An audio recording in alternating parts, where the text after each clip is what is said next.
ಮೂರನೇ ಒಂದು ವಾರ್ಷಿಕೋತ್ಸವ ಮತ್ತು ನೂತನ ಜ್ಞಾನ ಮಂದಿರ ಕಟ್ಟಡದ ಉದ್ಘಾಟನೆ, ಟ್ರಸ್ಟಿನ ನೂತನ ಕಚೇರಿಯ ಉದ್ಘಾಟನೆ, ಈ ಒಂದು ಪವಿತ್ರ ಕಾರ್ಯದ ದಿವ್ಯ ಸಾನ್ನಿಧ್ಯವನ್ನು ವಹಿಸಿರ್ತಕ್ಕಂಥ ಪರಮ ಪೂಜ್ಯ ಶ್ರೀ ಶ್ರೀ ಶ್ರೀ ಜಯೇಂದ್ರಪುರಿ ಮಹಾಸ್ವಾಮೀಜಿಗಳವರ ಪಾದಾರವಿಂದಗಳಲ್ಲಿ ಭಕ್ತಿಪೂರ್ವಕ ಪ್ರಣಾಮಗಳನ್ನು ಸಲ್ಲಿಸುತ್ತಾ, ಪರಮ ಪೂಜ್ಯ ಶ್ರೀ ಶ್ರೀ ಶ್ರೀ ಪೂರ್ಣಾನಂದ ಪುರಿ ಮಹಾಸ್ವಾಮೀಜಿಗಳವರ ಪಾದ ಕಮಲಗಳಿಗೆ ನಮಸ್ಕರಿಸಿ, ವೇದಿಕೆ ಮೇಲೆ ಆಸೀನರಾಗಿರ್ತಕ್ಕಂಥ ಪರಮ ಪೂಜ್ಯ ಶ್ರೀ ಬಸವ ರಮಾನಂದ ಮಹಾಸ್ವಾಮೀಜಿಗಳು, ಪರಮ ಪೂಜ್ಯ ಶ್ರೀ ಮಡಿವಾಳೇಶ್ವರ ಮಹಾಸ್ವಾಮೀಜಿಗಳು, ಜಗದ್ಗುರು ಶ್ರೀ ಜ್ಞಾನಂದಗಿರಿ ಮಹಾಸ್ವಾಮೀಜಿಗಳು, ಗೋವರ್ಧನ ನಂದಪುರಿ ಮಹಾಸ್ವಾಮೀಜಿಗಳು, ಪ್ರಣವಾನಂದ ಮಹಾಸ್ವಾಮೀಜಿಗಳು, ಪರಮ ಪೂಜ್ಯ ರಮಣಾನಂದನಾಥ ಮಹಾಸ್ವಾಮೀಜಿಗಳು,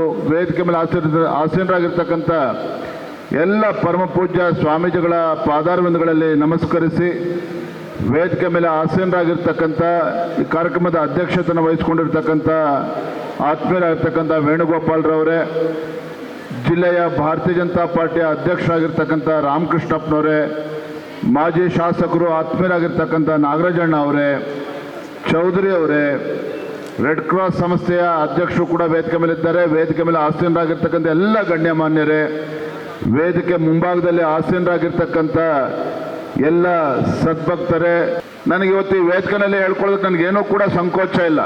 ಬಹುಶಃ ಒಂದು ಪ್ರಾಮಾಣಿಕತೆಗೆ, ಒಂದು ಶ್ರದ್ಧೆಗೆ ಮತ್ತೊಂದು ಹೆಸರು ಏನಾರು ಇದ್ದರೆ ಪರಮ ಪೂಜ್ಯ ಪೂರ್ಣಾನಂದಪುರಿ ಮಹಾಸ್ವಾಮೀಜಿಗಳು ಅಂತ ಹೇಳೋದಕ್ಕೆ ನನಗೆ ತುಂಬ ಸಂತೋಷ ಮತ್ತು ಹೆಮ್ಮೆ ಅನ್ನಿಸ್ತದೆ.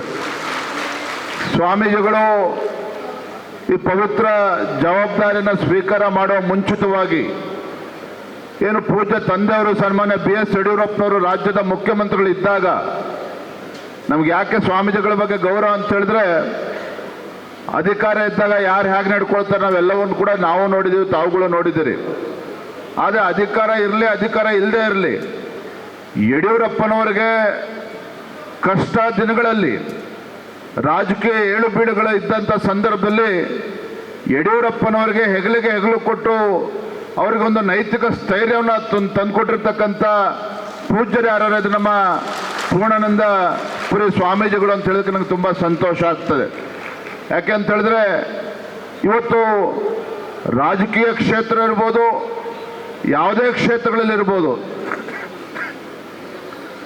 ಪ್ರಾಮಾಣಿಕರು ಸಿಗ್ತಕ್ಕಂಥದ್ದು ಭಾಳ ವಿರಳ ಆಗಿದೆ. ಯಾವ ಕ್ಷೇತ್ರದಲ್ಲಿ ನೋಡಿದ್ರೂ ಸಹ ಅವರ ಸ್ವಾರ್ಥವನ್ನು ಬಯಸ್ತಾರೆ ಹೊರತು ಮತ್ತೊಬ್ಬರ ಅಥವಾ ಸಮಾಜದ ಏಳಿಗೆಯನ್ನು ಯಾರೂ ಕೂಡ ಬಯಸ್ತಕ್ಕಂಥದ್ದು ಭಾಳ ವಿರಳ. ಅಂಥದ್ರಲ್ಲಿ ನನಗೆ ಹೆಮ್ಮೆ ಏನಪ್ಪ ಅಂತೇಳಿ, ತಂದೆಯವರು ಮುಖ್ಯಮಂತ್ರಿಗಳಿದ್ದಾಗ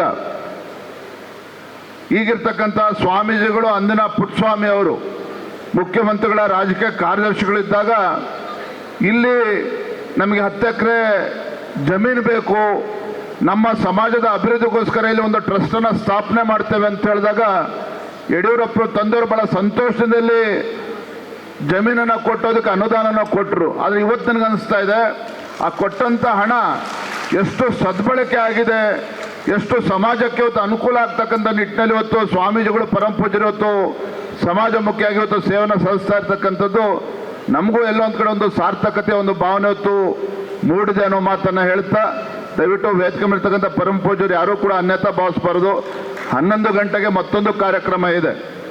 ನಾನು ಯಡಿಯೂರಪ್ಪನವ್ರ ಮಗ ಒಂದೊಂದು ಸ್ವಭಾವ ಏನು ಅಂತ ಹೇಳಿದ್ರೆ, ಎಲ್ಲೇ ಹೋದರೂ ಸರಿಯಾದ ಸಮಯಕ್ಕೆ ಹೋಗ್ತಕ್ಕಂಥದ್ದು ನನ್ನ ಸ್ವಭಾವ. ಅದು ಇಷ್ಟು ಮಾತ್ರ ಸಂದರ್ಭದಲ್ಲಿ ಹೇಳ್ತೇನೆ. ಇವತ್ತು ವೇದಿಕೆ ಮೇಲಿರ್ತಕ್ಕಂಥ ಎಲ್ಲ ಪರಮ ಪೂಜ್ಯರು ಇವತ್ತು ನಮ್ಮ ಸಮಾಜವನ್ನು ಸರಿದಾರಿಯಲ್ಲಿ ತೆಗೆದುಕೊಂಡು ಹೋಗ್ತಕ್ಕಂಥ ಒಂದು ಪವಿತ್ರ ಕೆಲಸವನ್ನು ಎಲ್ಲ ಪರಮ ಪೂಜ್ಯರ ನೇತೃತ್ವದಲ್ಲಿ ಆಗ್ತಾ ಇದೆ.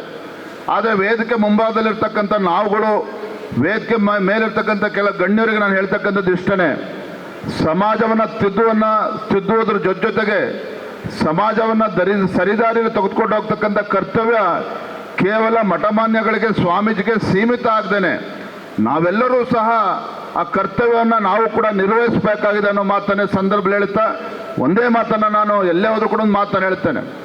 ನಮ್ಮ ತಂದೆ ತಾಯಂದಿರು ಇವತ್ತು ನೀವುಗಳು ಹೆತ್ತಂಥ ಮಕ್ಕಳನ್ನು ಒಳ್ಳೆ ಶಿಕ್ಷಣವನ್ನು ಕೊಡ್ತೇವೆ. ನನ್ನ ಮಕ್ಕಳು ದೊಡ್ಡವನಾಗಬೇಕು, ಇಂಜಿನಿಯರ್ ಆಗಬೇಕು, ಡಾಕ್ಟರ್ ಆಗಬೇಕು, IAS ಆಫೀಸರ್ ಆಗಬೇಕು, ಯಾಕೆ ನನ್ನ ಮಕ್ಕಳು ಚೆನ್ನಾಗಿ ಭಾಳ ಬದುಕಬೇಕು ಅನ್ನುವ ನಿಮ್ಮೆಲ್ಲರ ಅಪೇಕ್ಷೆ ತಪ್ಪಲ್ಲ. ಆದರೆ ಉತ್ತಮ ಶಿಕ್ಷಣವನ್ನು ಕೊಡೋದ್ರ ಜೊತೆಗೆ ನಮ್ಮ ಮಕ್ಕಳಿಗೆ ಉತ್ತಮ ಸಂಸ್ಕಾರವನ್ನು ಕೊಡೋದ್ರಲ್ಲಿ ಎಲ್ಲೋ ನಾವು ಮರ್ತಿದ್ದೇವೆ. ಹಾಗಾಗಿ ಎಂಥ ಕೆಟ್ಟ ಪರಿಸ್ಥಿತಿ ನಿರ್ಮಾಣ ಆಗಿದೆ ಅಂತ ಹೇಳಿದ್ರೆ, ಮೊನ್ನೆ ಬೆಳಗಾವಿನಲ್ಲಿ ಒಂದು ಘಟನೆ ಹೇಳಿ ನಾನು ಮಾತನ್ನು ಮುಗಿಸ್ತೇನೆ.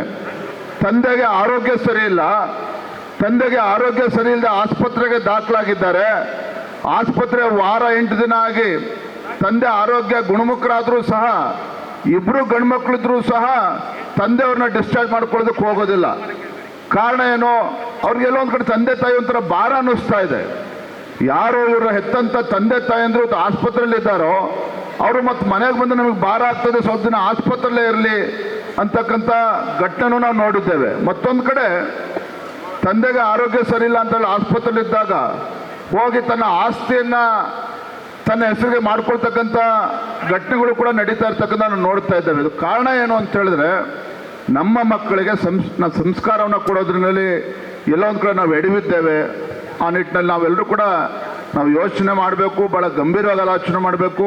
ಇವತ್ತು ನೀವು ಹೆತ್ತಂಥ ಮಕ್ಕಳುಗಳು ಅವ್ರು ಯಾರನ್ನೂ ಕೂಡ ಉದ್ಧಾರ ಮಾಡೋದು ಬೇಡ.